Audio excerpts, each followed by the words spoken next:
Halo teman-teman, selamat bergabung kembali di channel saya. Semoga sehat, rezeki berlimpah, dan senantiasa dalam perlindungan Tuhan. Hari ini tetap kita kawal peristiwa ibu dan anak di Subang. Kondisinya semakin memanas dan memanas setelah berpisahnya Yoris dan Danu. Dan Yoris bergabung dengan timnya bapaknya, Pak Yosef, yang di dalam naungan pengacara Rohman, ya, Pak Rohman.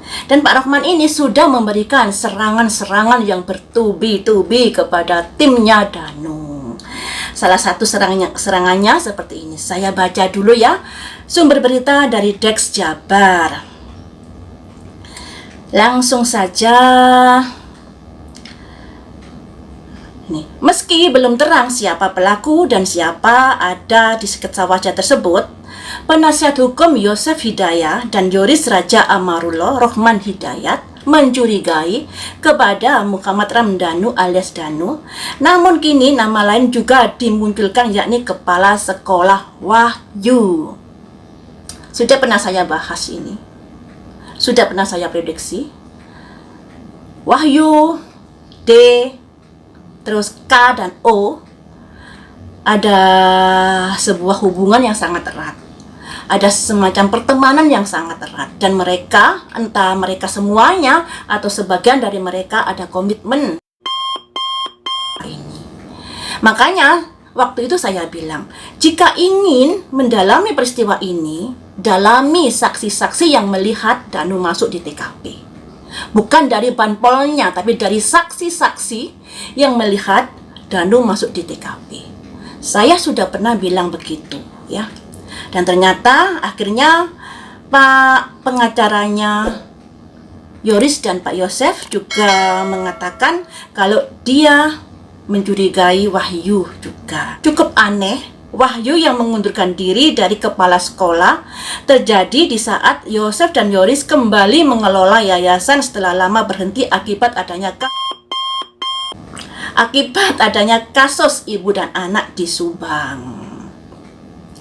Saya lanjutkan, saya mencurigai terhadap Pak Wahyu kenapa mengundurkan diri dari posisi kepala sekolah, padahal Pak Yosef dan Yoris sudah kembali mengelola yayasan tersebut, ujarnya.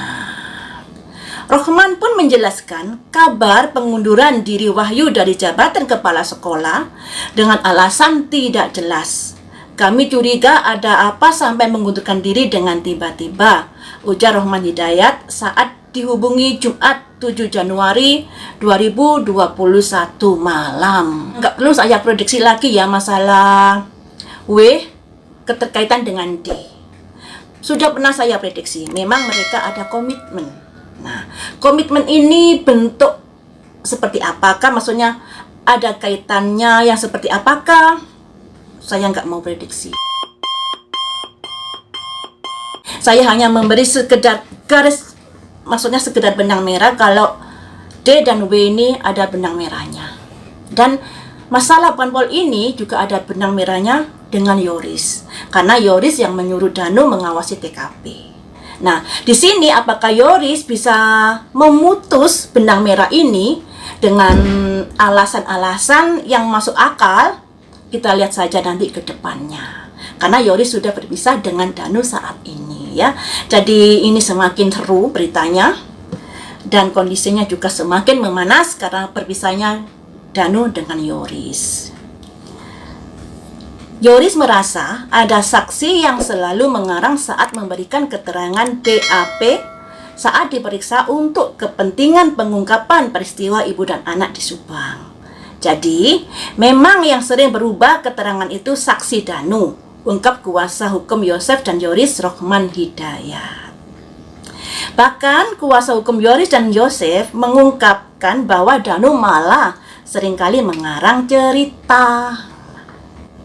Yoris buka suara bahwa saksi inilah yang pertama kali memunculkan nama Yosef dan istri mudanya Mimin Mintarse, yang akhirnya mereka menjadi tuduhan publik terkait kasus peristiwa ibu dan anak di Subang ini. Jadi menurut Yoris, pengakuan Yoris yang dia dengar saat bersama-sama disidik, Danu inilah yang pertama kali mengungkapkan nama Yosef dan Mimin, Ibu Mimin, yang berkaitan dengan peristiwa ini. Sehingga kedua orang ini akhirnya dituduh publik rame-rame. Seperti itu, guys. Ya, semakin seru. Untuk masalah keterkaitan W dan D tidak perlu saya prediksi lagi, karena sudah pernah saya prediksi kalau W dan D ini ada komitmen. Entah komitmen seperti apa, kita tetap kedepankan asas praduga tidak bersalah. Nggak mau mendahului keputusan pihak kepolisian, ya. Tapi pernah saya prediksi. Dan nyatanya Pak Rohman akhirnya juga mencurigai W. Entah ya, kita lihat saja ke depannya seperti apa keterkaitan W dan D ini. Terus masalah D yang mengungkapkan nama Y dan M dalam perkara ini seperti yang disebutkan di pemberitaan tadi, ingin saya kuat di sini. Mengapa Danu memunculkan nama Pak Yosef dan Ibu Mimin dalam perkara ini? Apa alasannya? Jujurkah dia ataukah ada hal-hal yang tersembunyi dalam ucapannya? Mari kita ungkap di sini melalui kartu tarot. Sekali lagi saya ingatkan, prediksi bisa salah, bisa benar, juga bisa nyerempet sedikit-sedikit. Jadi sikapi dengan bijaksana ya. Akan saya lihat alasan D, alasan Danu menyebut nama Pak Yosef dan Ibu Mimin dalam perkara ini.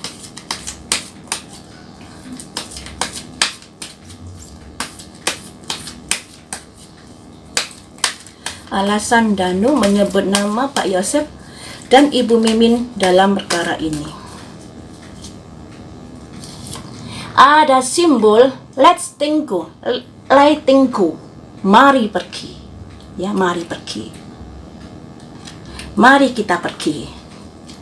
Selanjutnya saya ambil 5 ya alasannya Danu menyebut nama Pak Yosef dan Bu Mimin.